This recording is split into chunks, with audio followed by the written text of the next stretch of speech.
a few people waiting on YouTube too.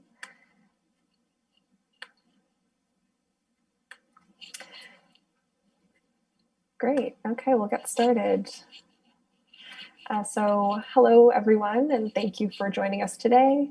My name is Megan McLaurin, and I'm the programming coordinator at Interaccess, which organizes Vector Festival each summer. And Interaccess is a gallery and production studio based in Toronto dedicated to supporting emerging and experimental practices in new media art.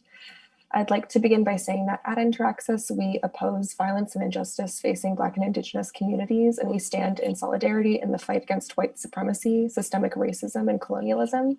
And we urge our community to recognize and stand up against systemic and individual acts of racism. I'd like to recognize that the land on which Interaccess operates is the traditional territory of many nations, including the Mississaugas of the Credit, the Anishinaabeg, the Haudenosaunee, and the Huron-Wendat, and is now home to many First Nations, Inuit, and Métis peoples. Toronto is in the Dish with One Spoon territory. The Dish with One Spoon is a treaty between the Anishinaabe, Mississaugas, and Haudenosaunee that bound them to share the territory and protect the land. Subsequent Indigenous nations and peoples, Europeans, and all newcomers have been invited into this treaty in the spirit of peace, friendship, and respect. We acknowledge this treaty, and we're also critical of the ways it's largely been breached by settlers and newcomers. And at Interaccess, we commit to the work of renewed Indigenous sovereignty. In light of this being an online event, I know that many of you may be joining us from places outside of Toronto, so you can learn more about the Indigenous territories and treaties and languages across and beyond Turtle Island at native-land.ca. And we are excited to present Danielle, Brathwaite-Shirley, and Kim Ninkuru on digital connection, suppression, and memory, a discussion moderated by Roya DelSol and presented as part of Vector Festival 2021. So welcome to our panelists, Danielle, Kim, and Roya. And before handing things over to our moderator, I would like to introduce her to you all. Roya DelSol is a Black media artist based in Toronto, working primarily as a lens-based artist. She aims for her work to center and uplift the experiences of Black, queer, and marginalized people. As a photographer, she has worked on projects for North by Northeast, Spotify, Adidas, and Maggie's Toronto Sex Workers Action Project, with work published in Flare, Let's Spread the Word, West End Phoenix, and now Toronto. Creating motion work ranging from experimental video art pieces to music videos, her work has been featured in online outlets, including the Globe and Mail. She is currently in pre-production for her first VR project, which is scheduled for completion in late 2021. And welcome, Roya. I will let you take it from here. Hi, everyone. I'm really excited to be in conversation with Kim and Danielle today. I'm going to read both of your bios really quickly, just so that everyone kind of has a grounding in your practice and who you are, and then we can kind of edge into that. And so Danielle Braithwaite-Shirley is an artist who explores their experience and survival as a Black trans person. They have presented video work at Tate, Barbican, Les Urbains, ICA, and given talks about their work at the Photographers Gallery and Royal Academy School. Kim Ninkuru is a multimedia artist from Bujumbura in Burundi, currently residing in Toronto. She uses performance art, digital art, spoken word, and movement to create pieces that give her a chance to explore and express rage, love, desire, beauty, or pain in relation to her own body and mind. Her work heavily questions our preconceived notions of gender and sexuality and is grounded in the firm beliefs that Blackness is past, present, and future at any given moment. She has started creating performance pieces in 2014 and late 2015, began to experiment with digital art. And since then, her work has been exhibited in art galleries around Toronto, and she has performed on many stages in both Montreal and Toronto. So she's dedicated to creating spaces where trans and gender nonconforming people of color can thrive and to the liberation of Black women, especially Black trans women around the world. So thank you both for being here with us today. My first question is, do you have anything that, I just read your bios, but do you have anything that you would like to tell the audience about your practice to contextualize anything that I just said? Because I know reading bios is weird. So that's my first question for you both. Oh gosh, hi. I think No, I mean, I guess the bio's the bio. I hate my bio as well. But I think the one thing that I'm moving towards is like removing passiveness from the work I make and having the audience have to be active in order to get something from the work and require them to work um, in that space. I'm kind of tired of going to exhibitions and it being a lot about consuming the work and consuming those within the work. And instead, I'm moving towards a practice that requires audience members to put in hard work to get what they want out of it. Yeah, I think particularly then the kind of you being drawn to video game mechanics and stuff really makes sense in your work. So that's exciting. And Kim, do you have anything to add about anything that we've shared?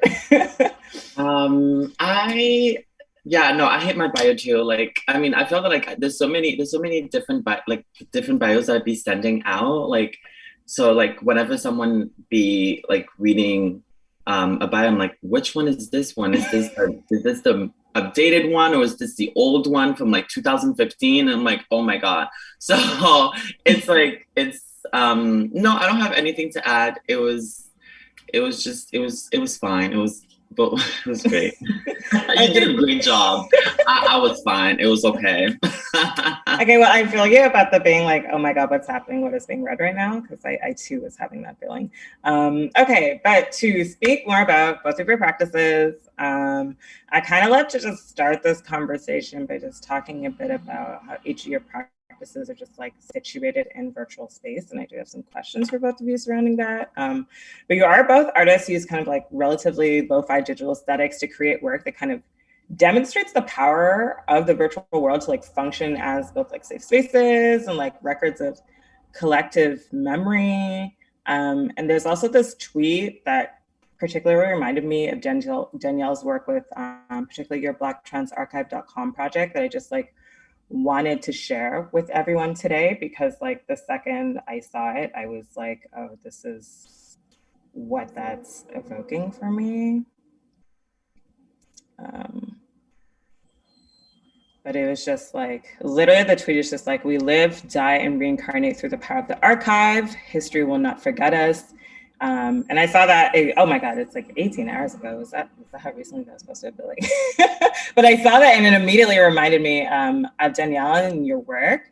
So I did kind of just like want to talk a little or ask you a couple questions about that. And just kind of to show folks like a preview also of kind of that project. I'm literally just gonna like load the opening page for folks. And I think kind of as this is loading and people can really just take that in for a second. It's so funny when your work's online, people just pull it up. It's like receipt. It's just they're like, that wasn't in there. They're like, yeah, it is. Here it is. And you're like, oh. Here are the receipts. Yeah, no, but I think this is definitely like a really interesting project that I think really speaks to kind of like that active nature of engagement, Danielle, that you were talking about. So I really do encourage folks to look it up. URL's right there on the bar, so you can see that. And so I guess my first question would be, it is kind of specifically directed towards Danielle, but would you be able to speak a little bit about kind of like the blacktransarchive.com project? And I think you can speak to it at large and like the goals of the project at large, but I think one process I was also really interested in kind of hearing about is kind of the process of consulting with community members to create like a virtual safe space, like, and how did you all kind of collectively arrive at what that safe space looked like? Right, yeah.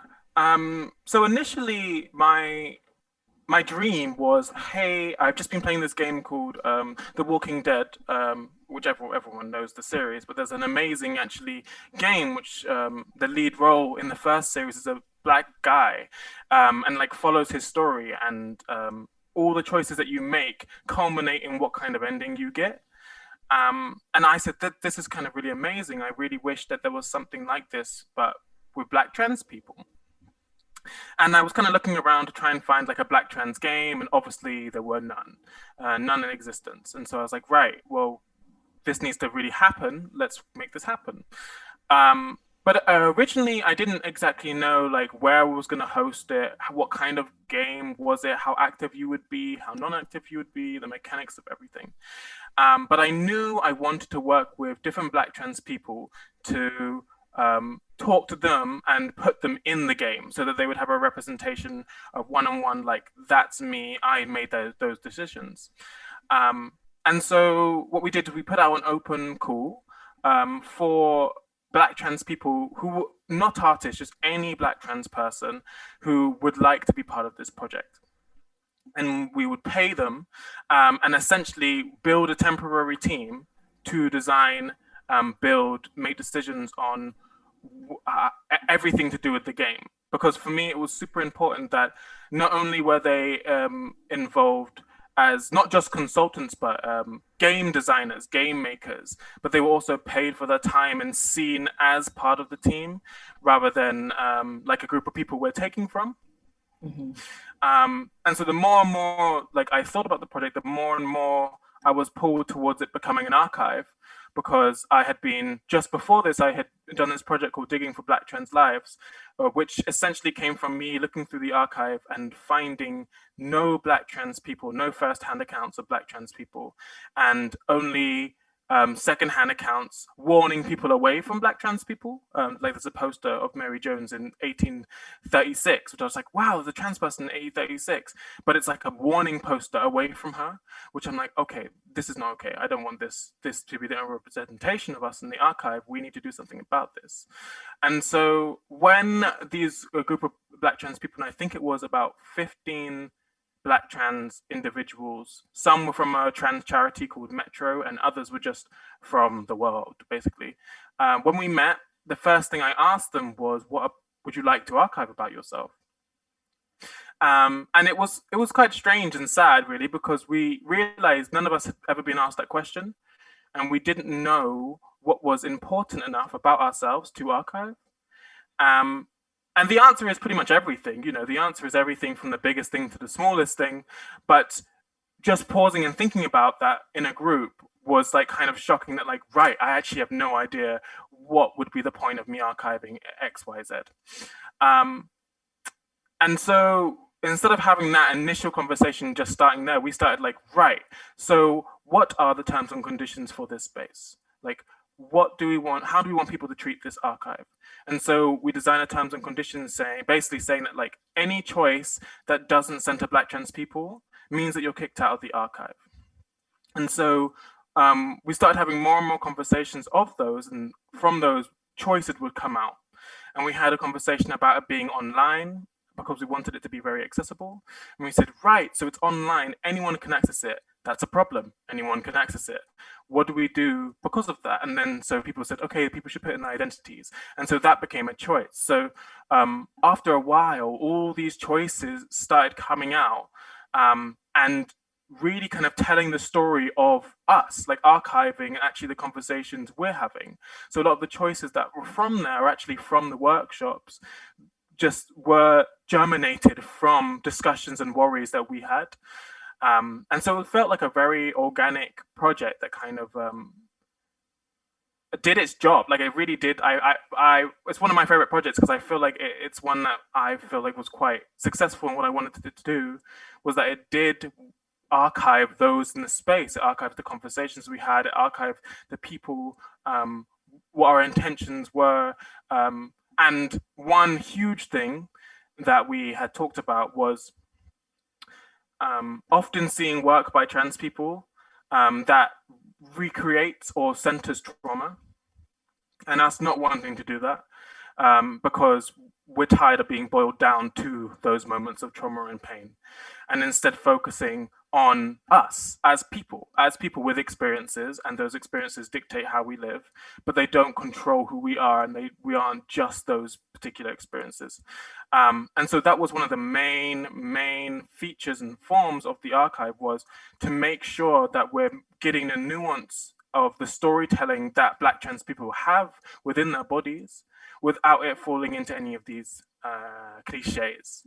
Yeah, I think I don't know if I answered your question. A bit of a tangent, apologies. But yeah, that's kind of how the process was. No, that's not a tangent at all. That was perfect. Thank you for sharing all that. And I think that kind of like that's kind of moving into one of the things that I was thinking about in terms of just like terms and conditions and like creating safe spaces in digital space. Like that project, as you stated, like it does have very kind of specific terms of engagement for cis or non-Black people and or non-Black people who are kind of entering the space, and it very specifically kind of like demands that folks don't shirk away from societal responsibilities. And I think that kind of like really speaks to the ways in which digital space can kind of allow you to set the terms of engagement in a way that like may not necessarily track or have the kind of same effect in the physical world. Like terms and conditions are a really common part of the digital experience, but that's not so much a thing like in the physical world, right? So I think that that's really interesting, and like thank you for sharing that. And I kind of want to like bring that into Kim's work, but before I do, I just wanted to play y'all a short piece from one of Kim's works called Dodo Nightclub, which I think you created in 2019, Kim, or 2018? Yeah. It was I think it was like 2017. Oh, it's 2017. Okay, so it's a while ago, but I still think it has like relevant themes that I would love to talk about. And I'm gonna read like a description that you put online of this. So hopefully this is because I want to use your own words. But you'd stated that it comes from this piece had come from the need to imagine safer spaces for Black femmes to kind of dance and experience joy late at night, and that the word dodo comes from the French expression faire dodo. I'm sorry if I'm butchering this, my bad, meaning going to sleep. And in this context, Dodo Nightclub is a safe place that you go to party, which is your room, which I thought was like very fun. So I'm gonna share that with y'all super quick. And there's a bit of music, so just giving people a heads up. How am I sharing? Okay, here we go.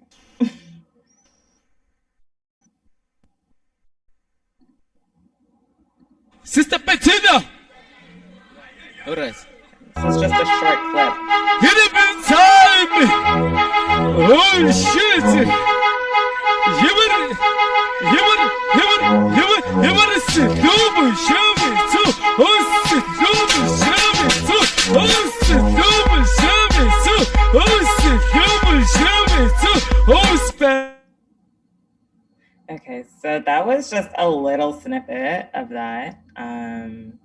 And I think my question for you, Kim, is that like, you are a person that I have like seen kind of like both, particularly online, spoken a lot about like kind of hypervisibility as a Black woman. And I'm really curious to hear you talk about your experiences of projecting yourself into the realm of performing digitally, and kind of like what ways has digital space allowed you to set those terms of engagement and kind of allowed you potentially even more autonomy than physical performance. And I'm asking this question because I feel like you told me about this one. So you'll be able to share a little more about that with the audience.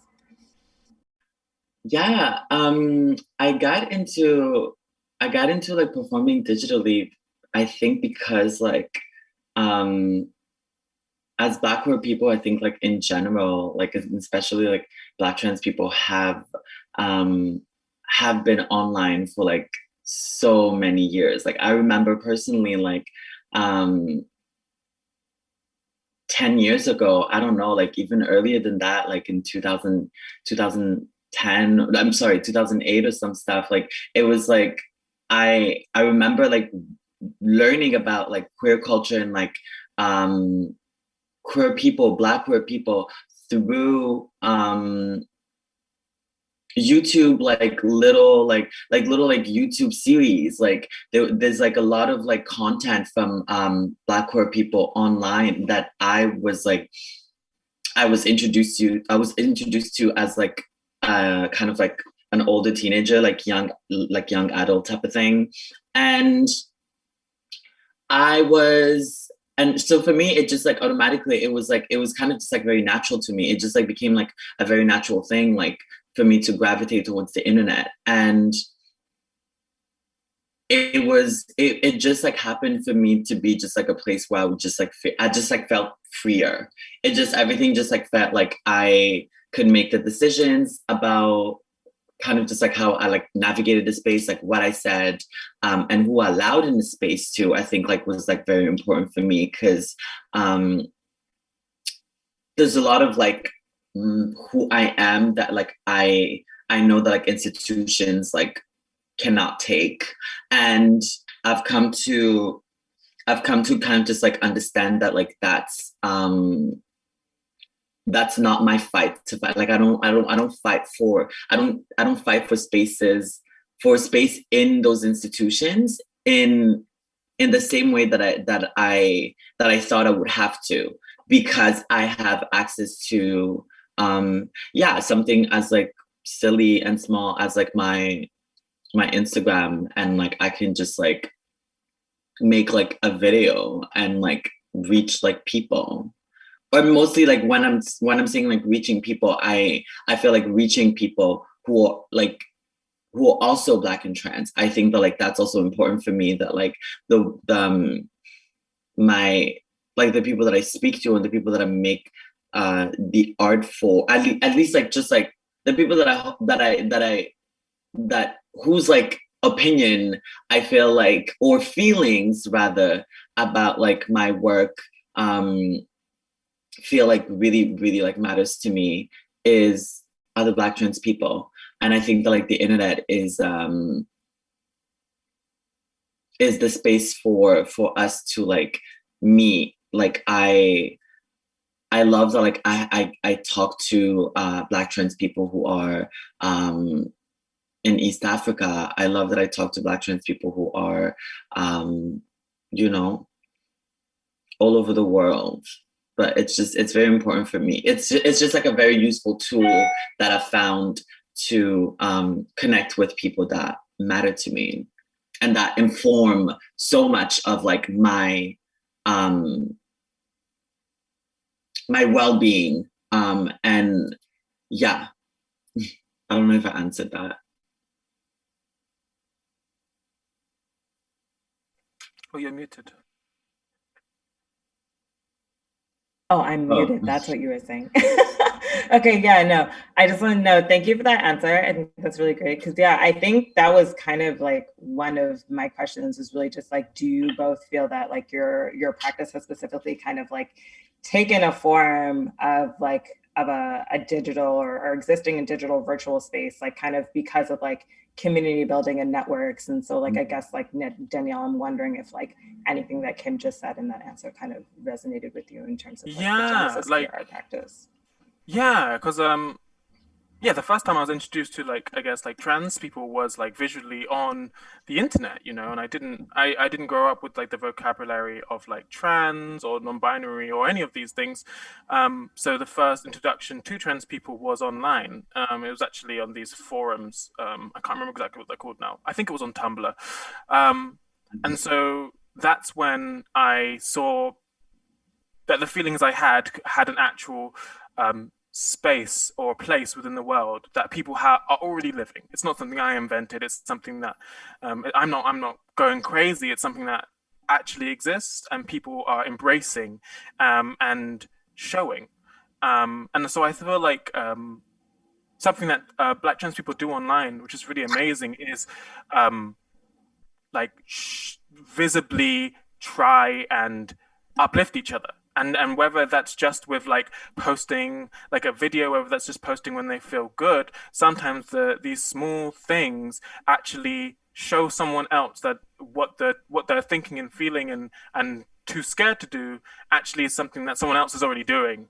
And that makes it easier, which is why representation is so important, because you start to see like, right, I'm just normal. Like you start to becoming more and more like trans people are normal. This is we don't really get to have the conversation around like that we are actually just normal people, that we're actually kind of boring, that we're actually not doing wild things all the time, that most of the time we're just in our bedroom chilling like everyone else. And seeing other people do that makes you realize like, right, like we are just normal people, so I'm gonna go live my life, you know? And that's something that I've really appreciated by trans people taking up online space. And I have for me, what I'm really excited about is essentially internet real estate being taken up by trans people.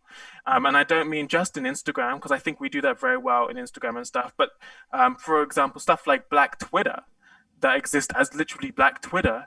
I love that there's a real estate taken up by Black people online, because usually the algorithms of the internet don't really enable that to happen. And usually we take up real estate on a platform rather than the actual internet real estate itself. And so I'm super excited to move towards something that maybe means that we're using a search engine that only gives you Black trans information back, which would be amazing.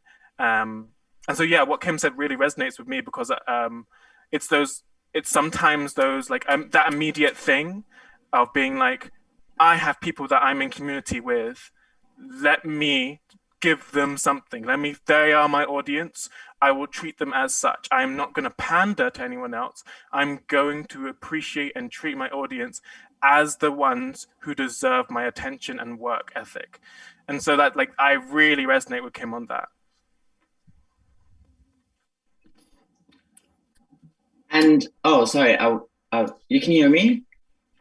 Great. Yeah, and what you said earlier about the permission that like when you see someone else do something, even just like as like mundane as like, oh yeah, like just like posted a selfie or like something because like I feel good today, and like look at me today, like I'm feeling nice, and you're like, okay, girl, you looking nice, so I can look nice too. You know what I mean? And I feel that like there's like so much power in like permission. There's so much power in like taking up space, especially as Black people, especially as Black femme people, especially as Black trans femme people. There's so much. I would say like it saves people's lives. Like it really, I know that like it has saved my life to see other Black trans femmes like go out in the world and be alive, and not even be great or be excellent, just be alive and just breathe and just do silly like normal things like laying in bed all day, you know, and just like not do something like extraordinary or yeah, there's so much power in permission, I think, and that's what drives like the work that I do online. Yeah. That's such an amazing theme to create work around, like permission that we give each other. I just love that. You said it all, but I just want to say. Okay, that was a really lovely. Okay, that was great. Thank you both for like those insights and sharing that. And I think something like Danielle, you kind of alluded to when you were talking was just kind of like just like as much as like kind of how those digital platforms can be liberating meeting places of kind of like connection and resistance, we also do know that like larger social media platforms are in particular like curated by algorithms who are very like quick to erase the existence of marginalized users and like center that content that they create. And I think like in this case, that kind of means that like the tech giants are the ones that then become the ones determining the terms of engagement, and they kind of like really often replicate the dynamics of oppression that a lot of marginalized communities kind of face in the everyday world. So I think a question that I have for you both is kind of like, what are some really like interesting virtual artistic modalities of like resistance to that censorship in digital space that you've kind of either witnessed in the work of others or enacted in your own practice? And I think, Danielle, you kind of touched a little on one, and either of you can expand on this. I would love to hear your thoughts. Yeah, like for me, so I really like, I love like work on Instagram and Twitter and YouTube and that, but I really like when like a .com or a .net or a .co.uk or a .dr or a whatever fr is taken up by a Black trans person, because I think of it in terms of like buying buildings and the fact that this building is run and owned by a Black trans person, And so the building next to it can then maybe be run and owned by a Black trans person. And I think of it in terms of like investment on the internet spaces.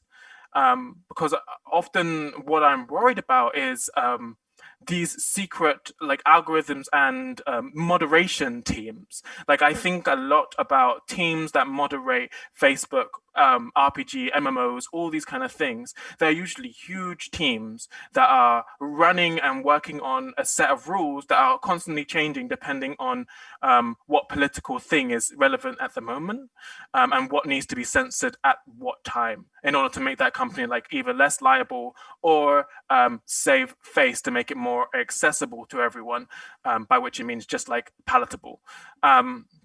And for me, like the way to resist that is to not have that as your primary only space for showcasing who you are, because at any moment when that site decides to either archive you or remove you or shut down, you don't have any control over how that is done. And how that mode is changed. For example, something as simple as YouTube changing the likes and dislikes. They're having a conversation over if they should get rid of the dislike button. Just something as simple as that removes a lot of what people are reacting to, how they're reacting to your videos, why they are like, why trans people get lots of hate online, all of this kind of stuff. Like they're removing that sort of archiving to make it more palatable to certain people. And for me, taking up internet real estate and deciding, no, the way that this will be moderated is by me and by my set of terms and conditions that everyone else will have to abide by, is something that I don't often see replicated in the real world for trans people, which is why I really push for it online, because I think these spaces are ours. When we make an online space, it is our space. We own the code. We own how we dispatch it. We own who can access it. We own who can't access it. We can block IP addresses, block particular computers. We can do all of that. And so because of that, I'm really, really passionate about trans people having their voice heard in the way that they want it to be heard, rather than the set of parameters they have to meet. For example, a post on Instagram. And so that's the kind of like ways I guess I've seen it done, or a little the way I am very passionate about.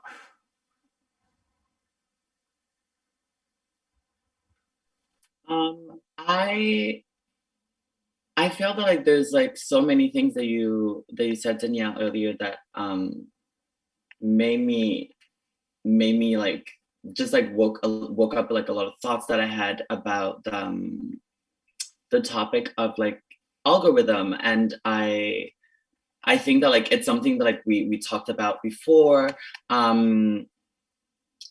but yeah, you mentioned that the fact that like the algorithm is just can obviously kind of like remove you how it wants, but also even before that, the fact that like the algorithm is just like, so it's like, and when I say anti-Black, like it's beyond, like it's like beyond how anti-Black like the internet is, and like it's so perverted and like so intense and so specific, right? And that's what makes anti-Blackness like anti-Blackness, right? Because it's specifically about like hating Black people and like wanting Black people to be erased, but not before we just like draw every last drop from like, you know, our bodies and each single one of us, right?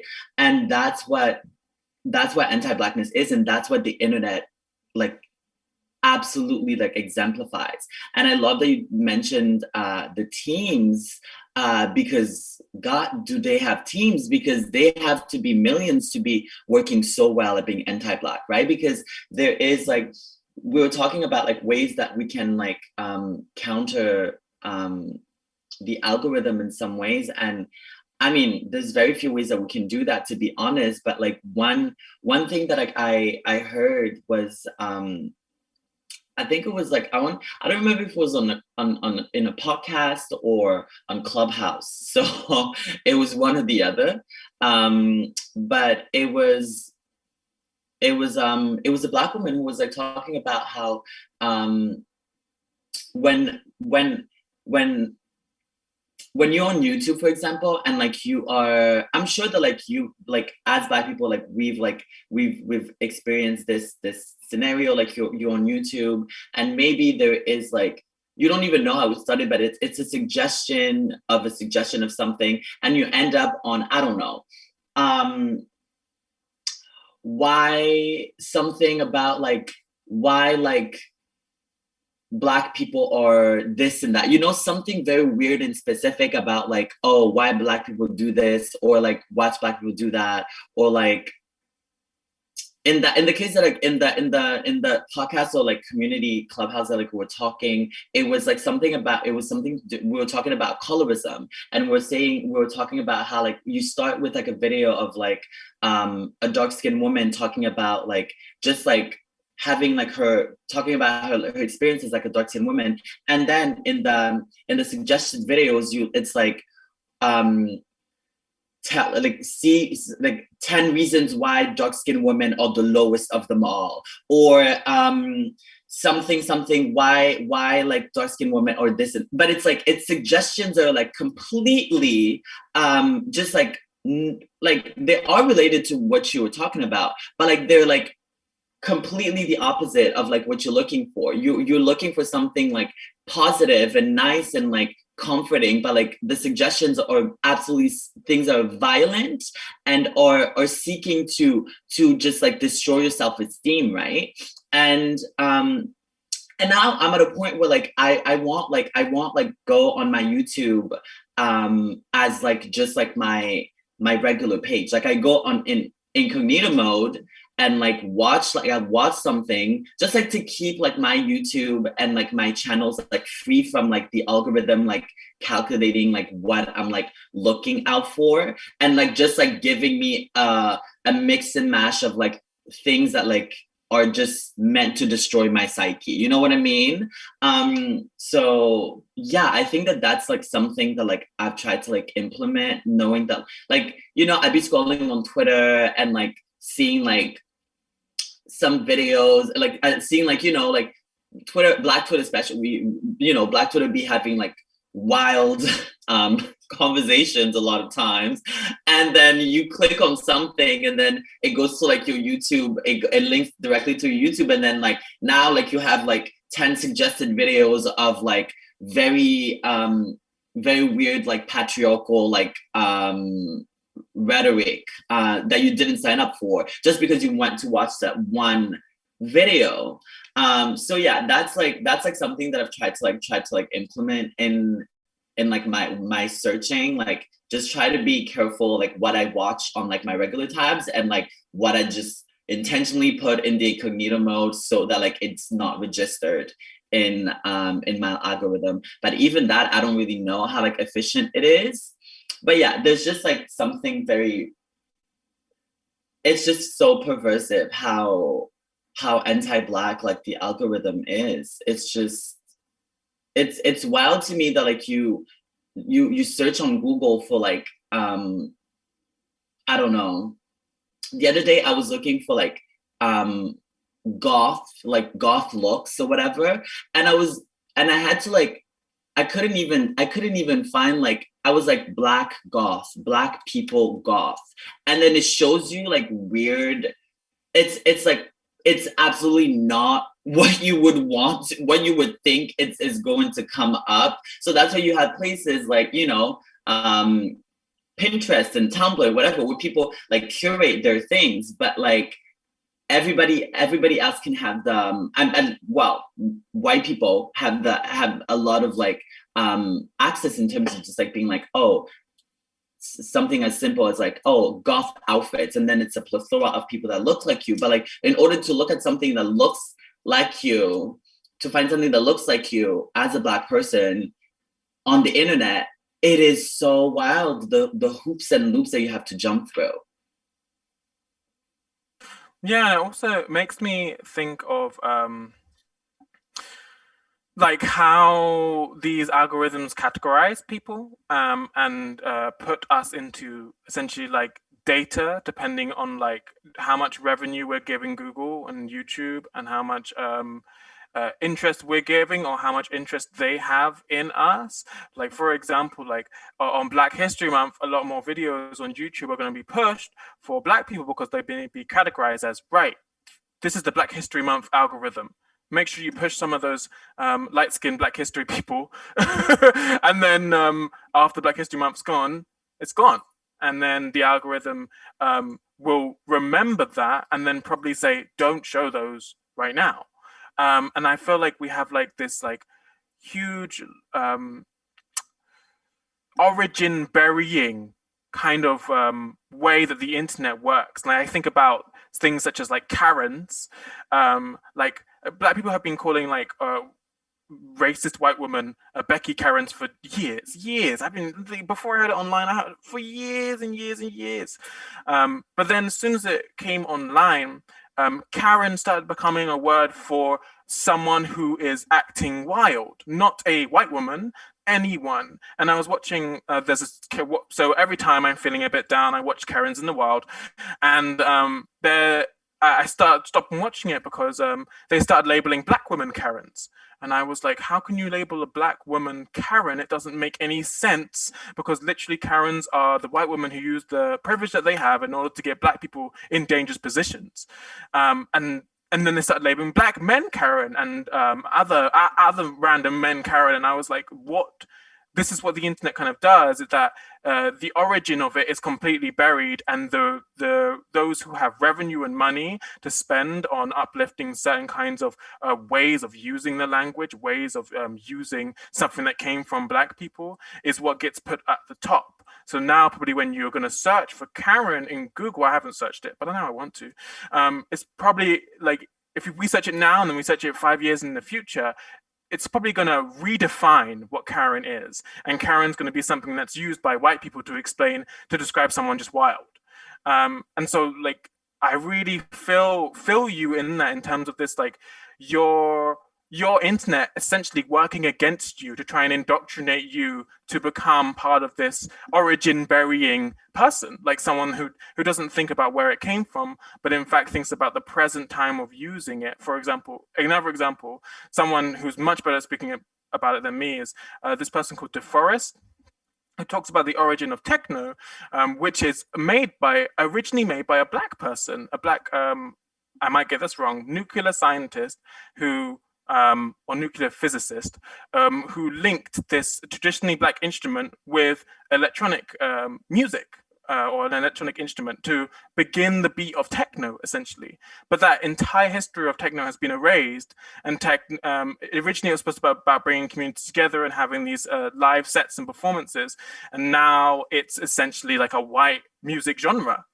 which you very rarely see Black people uplifted in. And I feel like that's the way the internet works, is that it takes the origin and says, right, let's get as far away from this as possible. Let's get as far away from this as possible, and make sure that everyone who stands by it will fight to the death to erase that origin and make it impossible to find. So yeah, basically that's just me saying, I really feel exactly what you're saying, Kim. It's a really weird interaction between how the algorithm is presenting you with information that you don't want, but it's continually getting smaller things through that we're not so aware of to counteract them, as you're doing with like incognito mode.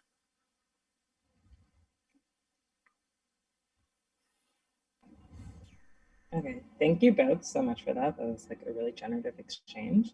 And I think that like kind of eases well into like my next question, because like I think, Kim, I have questions for you as like a person who I feel like is like a digital performance artist, and like, but you exist like a lot online within like social media space. So like, I'm just curious to know like how that kind of your ways of self-expression on social media blends into that digital performance artwork. So kind of, again, in that space, how do you set the terms of engagement for people who interact with you kind of on those like public social media platforms? And also to what extent, because I think a key part of performance is not just what you're giving, but what you're getting back from the audience. And so for me also, it's like, to what extent is that content engineered to promote a specific kind of engagement? Because I do think that's something that you do like very intentionally. So I would like love to hear you speak a bit more about that. Yeah.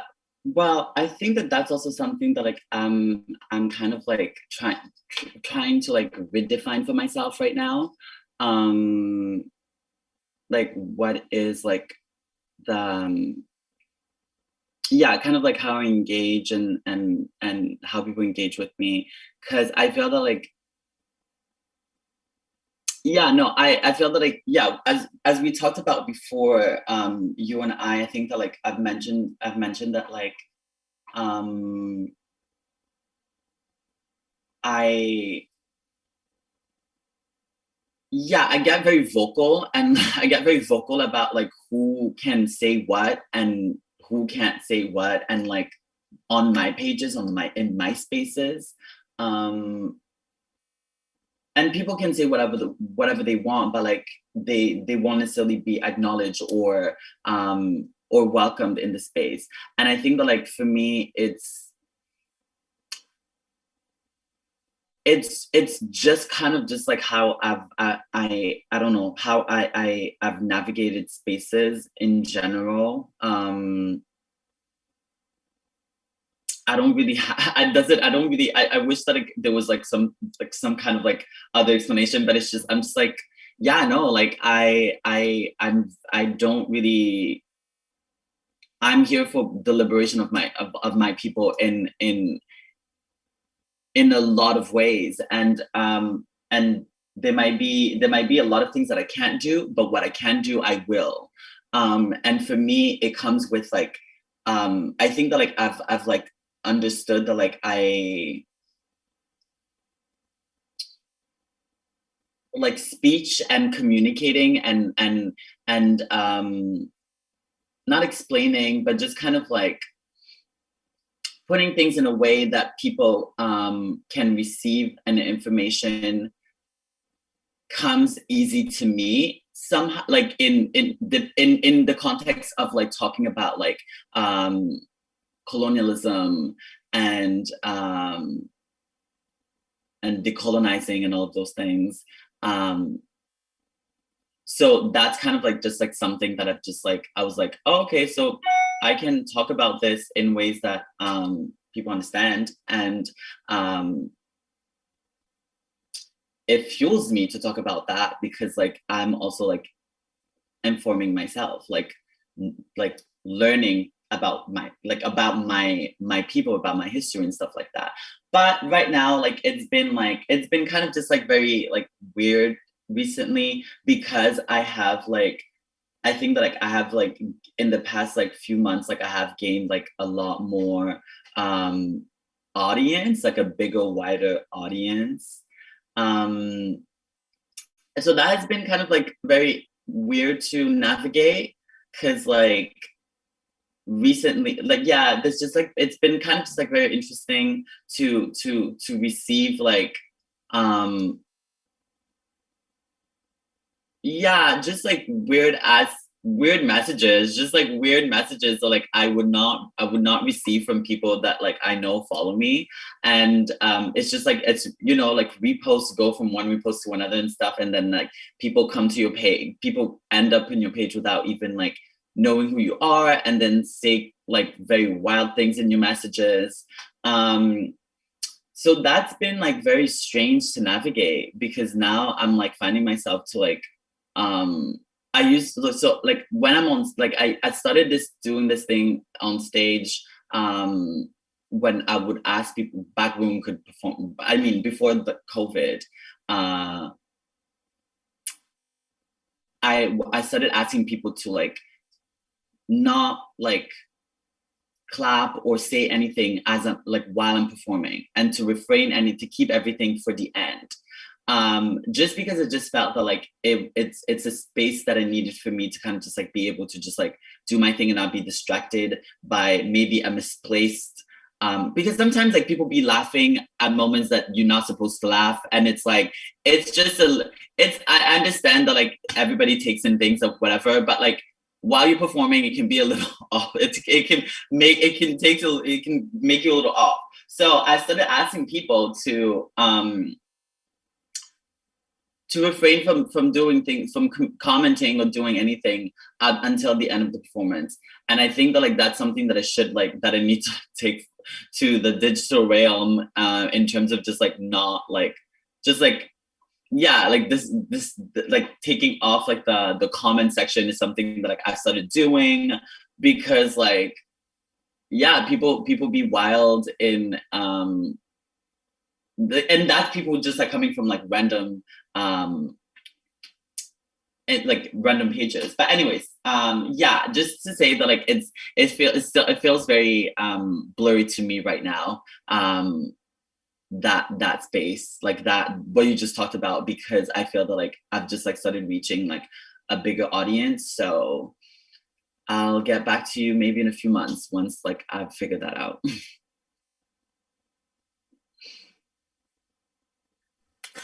Yeah, do you know what? I have never had that discussion, but like, I feel like we could have a whole panel about comment sections and transness, like an entire like, if we took a screenshot of every wild messages we had, we'd have a book. Like, I have from dating apps, from Instagram, from Facebook, every image and picture I've been sent unsolicited.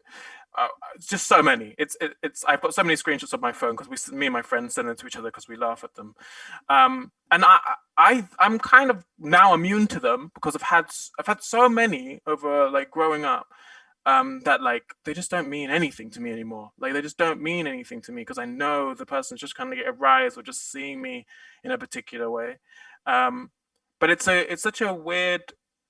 It's a really like I think that what you're bringing up is a really good topic of conversation of like how can you engage your audience on your own terms and make sure that the audience looks at you in the way that you need to at that moment, and also has a set of rules that they are living by. And so when they come to you, they don't go, I'm just going to go by the rules that I want. You say, no, you go by the rules that I want. This is my space. You're entering my space, my rules, my house, my rules. And I feel like often that's something that like I feel like often within art, it's often seen as like the audience member kind of has more power than the artist, because like they're like, oh no, the audience should just react however they want. They should just laugh when they're laughing, cry when they're crying. But actually, I often feel like when a trans person's performing, the audience member should be doing a harder performance the whole time. And they should be the one sweating harder than the person performing, because it needs to be on the trans person's wavelength. Like an audience member watching a trans person has never been in a room like that, has never seen something like that. And so I really feel like the way that they're viewing the art should be alien, entirely alien to them, extremely uncomfortable. It's a new way of engaging and learning of how a particular experience needs to be viewed, and it is coming out and needs to be understood and listened to in a different way. And so I really like that you do that. Like I love when people make sure the audience thinks about themselves and is like, oh fuck, you know, like, oh, I want to laugh. No, like I really like that. And I used to do this performance where god, I would make all these I would like bring back this Black trans person from history, and then I'd make all the audience members like bury them and like worship them, and then ask all the Black trans people from the audience to come out, and then we decide how we ended the performance together. And sometimes we turned everything off, sometimes we just like throw everything about, like whatever the Black trans people wanted, we would do regardless who was in the room. And I think that play with audiences was really fun for me. Like that's the thing, it's like it makes me feel like I'm not performing anymore. And I feel like that's something we're so often performing that when we're choosing to literally say I am performing, it shouldn't be that our identity is also the thing performing at the same time. It's the art that's performing, not our identity. And I think that often, let's say, neutral audiences cannot separate transness from art, and they just see it as one of the same. And so I really like, I really like that. I feel like more people should take that point from you and like be like, oh, I can actually give rules to my audience. I can give them signals. I can cover them with paper. I can like make them shut their eyes, like all that kind of stuff. Like your audience is a medium. Use that medium, you know, like, so I really like that from you and just wanted to say that. Oh my God, I love everything you just said right now. I feel like I need to listen to that every morning. I feel like I need to listen to what you just said every morning because it's so true. And yeah, no, and thank you for saying that. Thank you for saying that. Like it makes me feel like even more like just confident to like ask even more of like my audience. And you're so right. Like so many times, like I feel that like audiences and like unless like it's privileged to like be performing in front of like a massively like Black trans like audience, I feel that like people will just like see me like stepping, just like walk like I'm just like, let's say I'm just like walking into like I don't know, put my stool like on the on stage and like just like and kind of just like I'm not performing yet, but like it's already a performance just because I'm on stage, or like just because it's me being on stage and it's like it's a Black trans person on stage, so it's like we're supposed to clap or like we're supposed to laugh or like it's like no, like engage absolutely, like you everything you just said, Danielle, like I'm like I literally need to like hear that every morning because absolutely they will do it on my terms. Well, maybe me and you can have a phone call and figure out some wild stuff to do with the audience. Oh, can you hear me?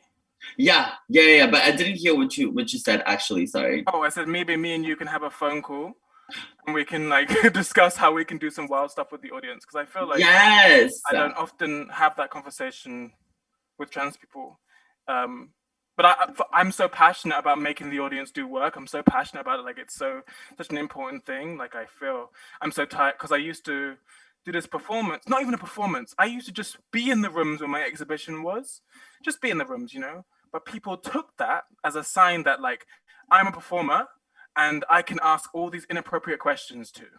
And so like people would ask me like, when are you going to get your boobs done? All this kind of stuff, just because I was in the room, they got trans as a hint. And then they would be like, right, let's go off. There's a trans person here. Let's ask them all the questions. And so I want to flip that and be like, anytime there's like a non-cis, non-trans person in the audience, they should feel uncomfortable and know that this is a trans space and should be like, yo, shit, need to tiptoe. Must make sure I'm tiptoeing. And the part about that comfort that you're just talking about, it's so real because like I can tell that I can, like, the reason why I started asking people to like just like not do anything, not commentate, not do anything until the end of the performance, and even then just like clap and go, because absolutely sometimes like what they do after is like try to catch you after the performance and like talk to you, ask you a question or whatever. I started asking people straight up, like, if you're white and if you're and if you're a cis person, if you're white or a cis person, like don't ask me stuff about my performances, because these performances are not for you, and you can't. I'm not gonna do the labor of performing and then and talking to you about it. So there's also the reason also why I started asking the audience to just like not do anything until the end of the performance is because I felt so disconnected from like what I knew was going on in their head and what they were doing. Because I was like, I know that you're uncomfortable because you most probably have yet to experiment something like this before.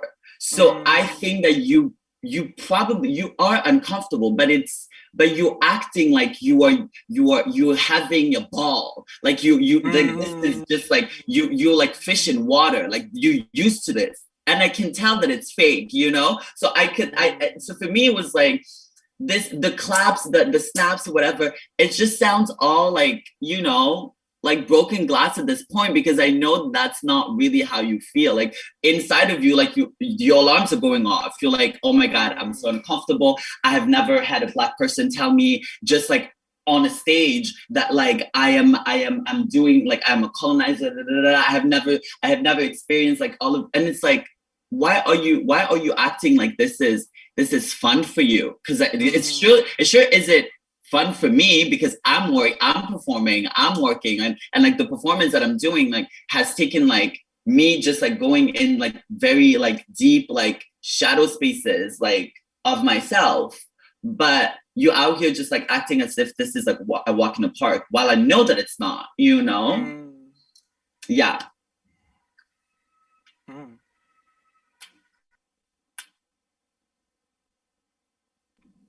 Okay, thanks. I just wanted to leave space for Danielle to respond to that if you felt necessary. But again, thank you for that exchange. And yeah, okay, so I feel like there's a real ask. This is just something that I'm thinking right now. So I'm sorry, this is not a well-formulated question. But I feel like there is kind of this real ask to like ask folks to sit in their discomfort. And I'm kind of wondering for both of you, again, in your practices that are like virtually grounded, like what would that look like for an audience member, like responding to your work? You know, like what would that sitting in discomfort, and maybe you can think of a particular piece of work where like that would be the response, or kind of maybe it's more of a general question. I don't know if anyone has thoughts or response to that. Yeah, I feel like something that Kim said is like, this work is not for you, it's for Black trans people. And I feel like that's kind of something me and Kim have strongly in common, is that we think a lot about our audience, and our audience is us, is our people like us. We're not trying to make work that's like for everyone. We're specifically making work for Black trans people because we love them, and that's who has helped us get anywhere. And so that's who we want to speak to. But in that, in order to make sure that space is,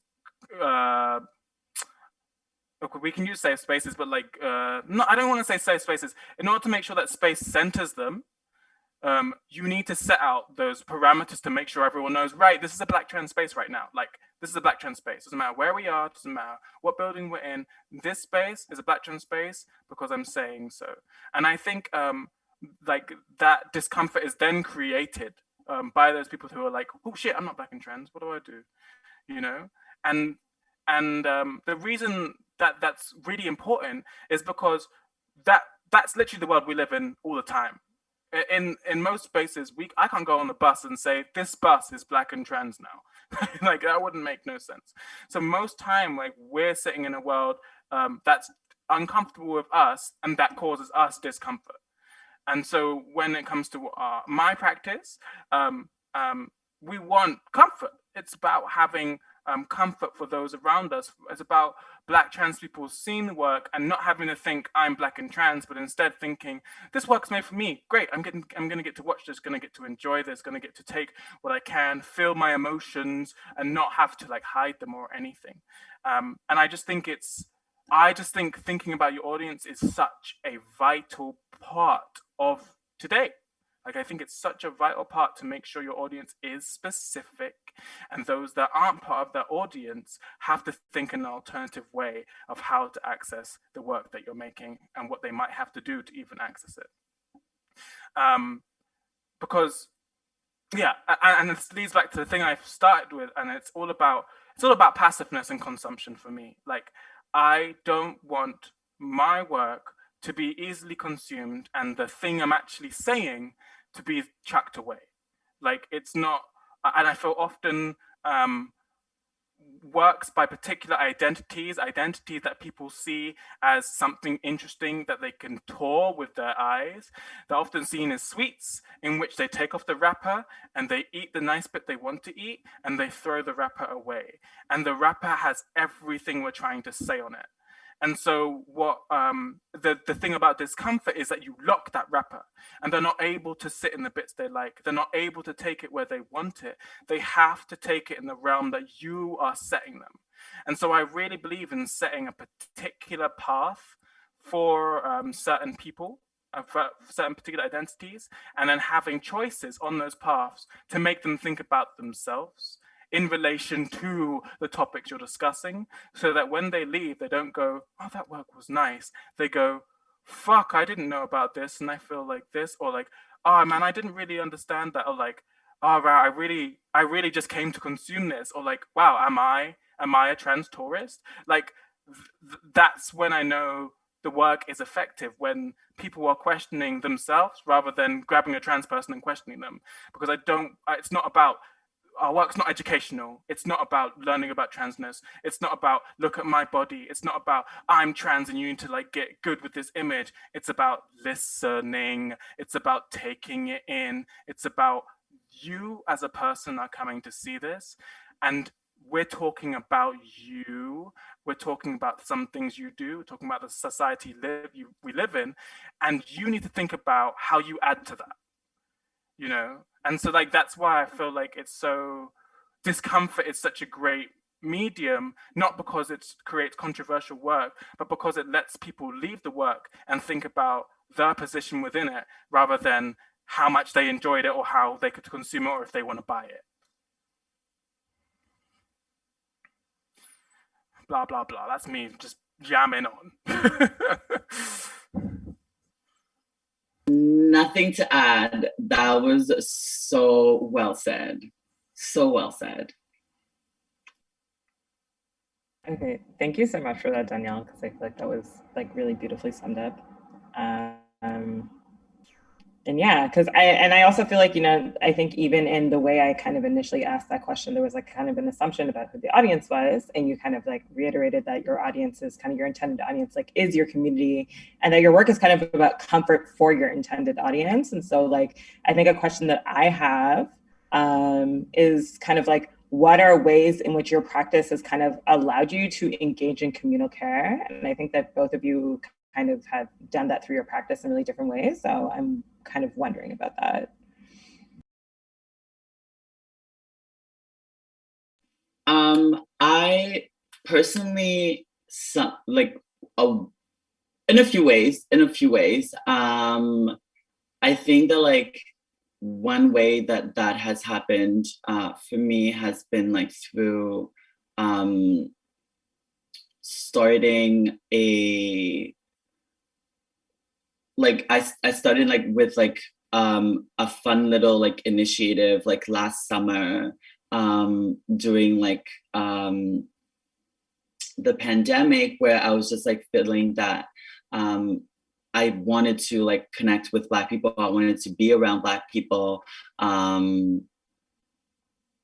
after like a few months like into the pandemic, like as like they were kind of just like letting people like hang out in parks and stuff like that. I was like, I really needed to be around like my people, Black people. And I decided to kind of like have like a cookout, because I was like, okay, like what the best way to like get Black people together, have some food, have some drinks, and have some music, and have a good time. And I was like, okay, so like let me do that. Let me try to like organize that with like a few of my friends, and also at the same time like raise money to be able to redistribute that money to Black trans femmes in Canada. So that was something that like I kind of like dreamt up kind of like on the spot, to be honest. Like it wasn't like, oh, like I wanted to like have like a cookout and like have an event. It just like, it literally was like just as like, it was just like something that I was like, okay, I need this to happen, so let me make this happen.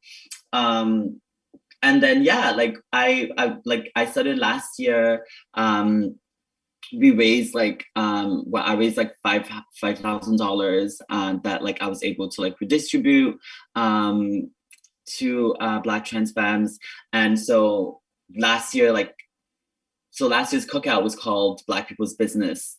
I called it Black People's Business. So that's been the kind of like name for this now yearly cookout, because we just had our second cookout in June. Sorry, was it June? July, just this past just the beginning of the month, really. Yeah, so we raised like double the amount that we did for this year. So we're close to like we're very close to like 10K. So I just say 10K just like to round it up.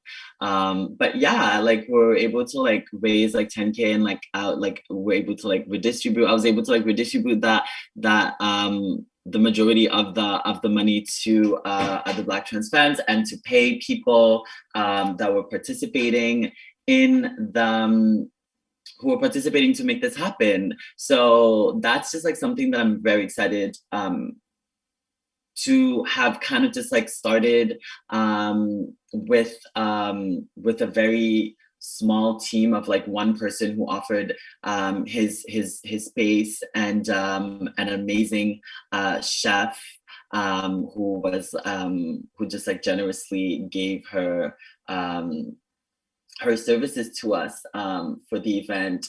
Her name is The Oasis, D.OA.SIS. I think that's her handle. She's an amazing Eritrean European chef. So yeah, that Black People's Business is like something that I've like started, and that is like my way of kind of just like work, like just for me directly, like working with community. I've worked with community in a lot of different ways, but like this is kind of just like my fun thing to do with my people, and to be able to like, yeah, give to the girls, because that's very important for me. It's very important for me to give money to the girls. It's very important. So yeah, there's Black People's Business. So you can go on blackpeoplesbusiness.com and buy yourself a bag if you're a Black person. If you're not a Black person, you can buy a tote bag for one of your Black friends. Yeah, blackpeoplesbusiness.com.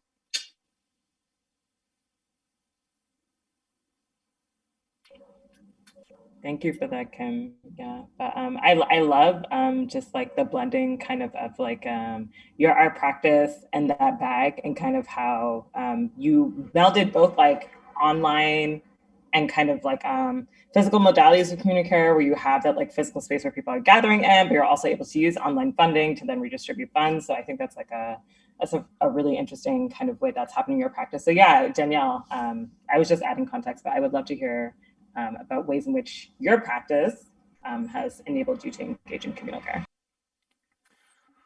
Yeah, that's a really good question.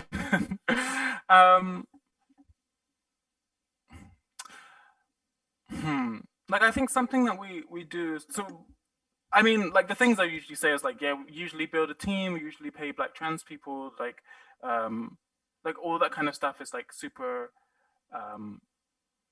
important, and etc. blah blah blah. Like, it's important that we pay each other. You know, I don't know. Black trans people always pay each other. We're always wanting to give each other money. We're always the ones supporting each other.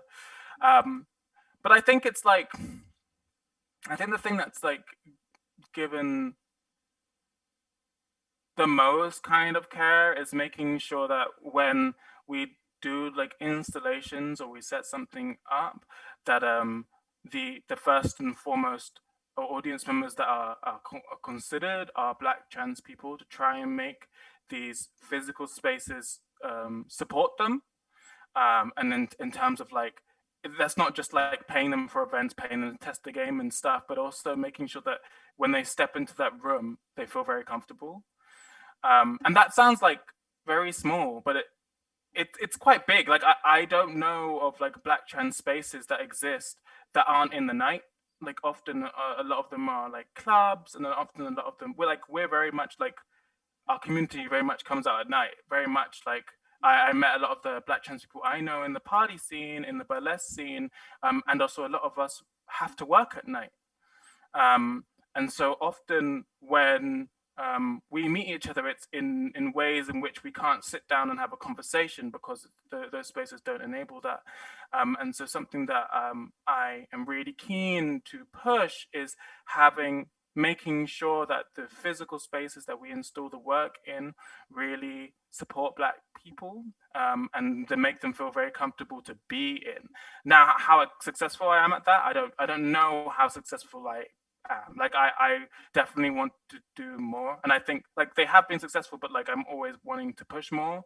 And I think that's something that Black trans people are really good at, is not sitting in a success and actually being like, no, more needs to be done. My friend wasn't here. More needs to be done. This person's missing. More needs to be done. This only was in South London, like things like that. But yeah, like I feel like it's the thing that I find that I enjoy most about my work is when like a certain space completely centers a particular Black trans person. And yeah, that's kind of it. Very rubbish answer. Apologies for that. I just think I was thinking way more about Kim's because I was on your website. But yeah. But there's something, but I also have like a thing about like, maybe we can talk about this Kim another day, but like, I am, how do I say this? Like, I really just want investment in like Black trans long-term spaces. Like I really want, like I love Kim's website and I want a building. Like that's the kind of like thing I like think of. Like when I see something like Kim's, I'm like, right, like Black, so this is a website. How do we turn this into a physical space? Like how do we make sure the longevity of this lasts beyond like the web page? Because I like love the idea that someone could buy a bag and the space they go to pick it up in is like a space for Black trans people, and so they could sit there and do some artwork, do their emails or taxes. Like I often think about like how we can expand that way, because when I think about Black trans people, I feel like we have such a close relationship with GoFundMe because we're often having to source our own funding in order for the things we need. It's not the things we want, the things we need to happen, but the long-term investment is never there. It's never apparent, and we often get the short-term things.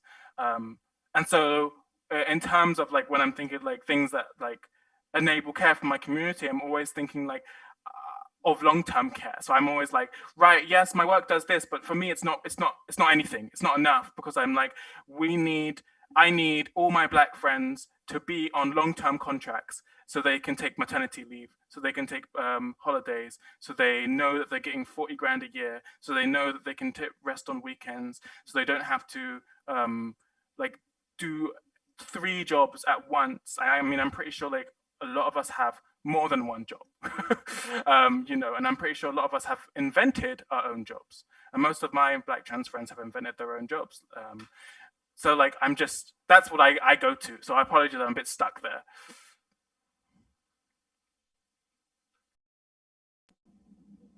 I love that. I love that you're having all these ideas, and like your imagination is just like running in all those places, because I would love to have a space. That would be absolutely the ultimate dream, to be able to like you know, have a place that like people, like Black people are like there and like selling their stuff, and just like, you know, commuting, being together, and then also at the same time, you know, just like a one-stop shop of like, you know, just good vibes. Just a one-stop shop of good vibes for Black people, for Black trans people. That would be, yeah, that's a dream. That's possible. Yeah. We should do something. Yeah, I'm trying to talk to you again because like I'm feeling so inspired with everything that you've just been talking about. Yeah, because I just feel, I don't know. Do you know what? Like, I just feel like often like Black trans people have like amazing ideas and they do so much for their communities. You can see like the ways they're organizing, you can see the ways they're doing this. If you gave them like 10 million pounds, it would create an industry, you know, it would create an industry. Absolutely. And so that's like what I'm super passionate about these days. And I've been talking to like loads of institutions, like how do Black trans people set up a studio? Like if there's a Black trans artist, how do they set up a studio so they can hire other Black trans people? How does that work? And I feel like something that I get really frustrated at is that like often we're in a kind of portion of the art world that doesn't let us expand, that only lets us stay from project to project, and instead doesn't let us become self-sufficient, because I don't want that. And I really want us to move towards becoming self-sufficient and investing in each other. And I'm going to mention the furries now. It's going to seem like a jump, but it's not. But basically the furry community, they're entirely self-sufficient. So if a furry wants to rent a space, they go to another furry to rent the space off that furry. If they want a database system for tickets, they go to a furry coder and they get that invented by the furry coder to do that. And so they keep the money within their own community so that they can fund each other. If someone's like, I want to do this, they can fund it from other furries and not have to rely on someone seeing worth in them and then investing. And I think that's our bottle cap is like, we're often having to have people see worth in us and convince them that we're worth it when we're already are worth it. But I like, yeah, basically blah, blah, blah. But I have this idea that it's basically like Black Book. I'm calling it Black Book for now. But basically it's like Google. But it's similar to it's like basically what Black people's business was. Imagine if it was a search engine and you typed in shoes, it would just bring up a website for shoes run by a Black person. And then if you typed in hair, it would bring up a hair website run by a Black person, bags, whatever you want, like funny videos, but everything would just be owned and run by a Black person. And I feel like if we're leading back into like the digital, I want there to be a way in which the real estate of the Black internet, which is usually buried by the algorithm, is then uplifted into this one single search engine so that you cannot get away from it and instead are given it first and foremost. I haven't said anything good there, but basically, I just am excited for us. You said so many good things. Oh, no. Okay, thank you both for sharing that. I'm wrestling with like, do I want to wrap this up? Do I want to ask another question? But I will say like another thing that I was thinking about just in terms of like you guys in your practice, like being able to enable communal care. Like I'm still just thinking about like kind of like the first question or kind of our first topic of conversation where you were talking about kind of like building out that archive and building out that memory and kind of like how originally when you were looking through the internet, how it's just all like secondhand accounts. And I feel like just like even working together to put together those like kind of accounts of collective memory that exists like in and of itself, like it is kind of like a really beautiful like form of communal care that you kind of like are enacting through your art practice and like that kind of like exists in the world. I'm gonna not ask the other questions because I feel like it's gonna like open like a whole new can of worms, so we're not gonna be able to wrap up in 5 minutes. So I don't know if either of you have any like closing remarks or other things that you really like want to share with the audience, but I just like want to thank you both for your openness in this conversation and just like all of the knowledge and experience that you've shared, and I feel like really blessed to have witnessed. So thank you. Yeah, I want to ask what's coming up for both of you. Like, what stuff you got on the horizon? That's a great question. Well, actually, yeah, there are a couple of things. I will be performing. I'm working on this performance with a few other folks. It's coming up in September. It's going to be in Montreal, but it will be recorded and like somewhere, broadcasted somewhere. And yeah, it's gonna be kind of like a performance. It's actually, while you were talking earlier about like asking your audience like to collaborate, to like you talked about how like you decide like the ending of your performance based on like what like the Black trans people who are in the space like said. I'm gonna do kind of like this performance that I'm working on is a performance where like the audience will be invited to not necessarily like decide anything in the performance, but like interact with the characters in the show. So it's going to be very interesting. I'm also being directed, which is like very fun for me, because my performance work is usually kind of like me deciding what the work is going to be, whereas like this is kind of like an exercise on like being directed. So it's very interesting to work with my vision on someone else's kind of like idea. So I'm really excited for that. I'll be sharing like the dates and everything. I know it's like early September, but I'll be sharing the dates soon. But yeah, that and like a couple other performances too. But yeah, that should be fun. Thank you for asking. And Roya, you can't escape. You mentioned this VR piece, so I was gonna be like, what are you up to?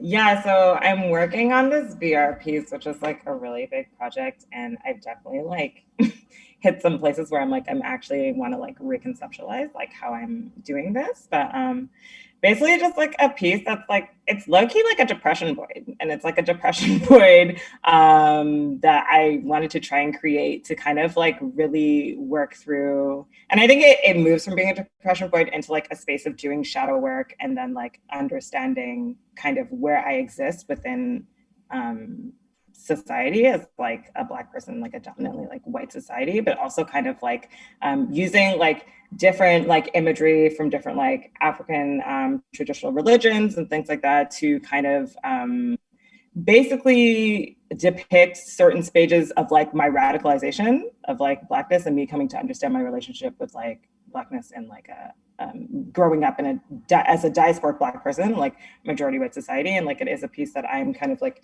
creating for me, and I would want to like only Black people to have access to, just in terms of like talking about like gatekeeping and audiences, like who's that for? And for me, it's like a piece of like processing that part of myself and my growth there. So that's kind of what that's about. That was a really terrible explanation, but that's kind of what I'm exploring with that. And then for that VR piece, so I think it's gonna be really exciting, and I'm like engaging some friends to do like sonic work and recite poetry and things like that in there. So I'm really interested. Just I also love the idea with like VR, just how kind of like, again, how the audience response will kind of determine what they're seeing and feeling and experiencing, whatever. And so like I think there are VR pieces that you can move through like linearly, but this will be a piece that people can kind of like choose how they interact with different pieces of it. So I feel like that'll be really interesting. And then I'm also like keeping it really quick, curatorial projects. I have like a small curatorial project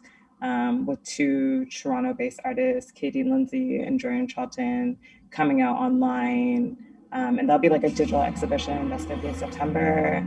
And they're 2 like Black women, Jamaican diasporic artists who create like really beautiful work, kind of about like the inner lives of Black women and stuff. So that's gonna be online in September. And then I'm also working on a VR exhibition, which Kim is also a part of, called Black Box. And that's really like imagining like a future Black art space, and kind of like what are the terms of engagement for people in the future in terms of like this virtual Black art space? What kind of work does it contain? What is the meaning and function of art in this like future society? And like it is specifically about gatekeeping Blackness and Black art for Black people. Like that is literally like the concept of like the show. And Kim and I talked about like really interesting performance. That's happening next July, probably, so it's still a ways in the future, but yeah. I'm done now. What are you working on? Do we have to log off? I don't know, but I would like to hear what you're working on. No, yeah. What am I working on? Just nonsense. I'm working on just a bunch of games. So one game's behind me, which is like an arcade shooting game, which is all against violence, which is funny. So like as soon as you pick up the gun, you get insulted. And I'm working on another, that's for a solo show, and then I'm working on another solo show, which is all about the sea, our relationship with the sea, and kind of trying to rewrite our history with it. And I'm working on a play. Oh, this play. Oh man, I'm so excited for this play. I'm working on this like Black play, which is like kind of like, it's a bit like it's like a cartoon kind of. I'm kind of really excited about it, but it's about oh, it's so nice. It's about there's a hole that opens up in the sea, and we sail towards it, and there's like a black trans island, and you can see the play from 2 points of view. One point of view is from the boat, and the other point of view is from this mother and their child, and how they kind of see this void. And I think that's all I want to talk about. But yeah, like a bunch of stuff, just mainly games, lots and lots and lots of games, which I'm really excited about. But yeah, I'm just super excited about your stuff. I want invitations to both your shows. I haven't actually seen any. I haven't got to see many Black VR pieces in the flesh. I've seen like online versions of them and stuff. But I would love, because I have a VR headset, so I would love to check this out, especially if you're both in a VR exhibition. I'm like, hi. So yeah, just like would love to see that work. I'm excited for both your practices, and thank you for having me. Thank you. We'll absolutely be sending that your way, because I would love your input and thoughts. I think you have like a really critical, like sharp mind. So I would love your opinions. I shall rip it apart. Love it. Okay, but I think we can invite Megan on to close. I think that's the end of what this is. Yeah, this was so fun. I almost didn't want it to stop, but it was so fun. We'll continue it with phone calls. Let's just phone each other. Yeah. I'll send you my number with that. You have WhatsApp, right? You do WhatsApp? Yeah. Okay, great. Lovely. Send me that. Yeah, thank you all so much for getting together for this event. It was so great to hear more from you all and learn more about your work, and can't wait to kind of continue following along with all of the great things that you're doing. So thank you so much. And also thank you to everyone in the audience for tuning in today. And I should also thank our funders for Vector Festival, which include the Government of Canada, the Canada Arts Council, the Ontario Arts Council, and the Toronto Arts Council. And if you enjoyed this event, I encourage you to keep following along with Vector Festival. You can see all of our upcoming programs at 2021.vectorfestival.org. The festival concludes on August 8th, so there's still plenty more to check out before then. And thank you again, Roya and Danielle and Kim, for getting together today and having this great conversation. So I guess we'll end it off here. But yeah, take care.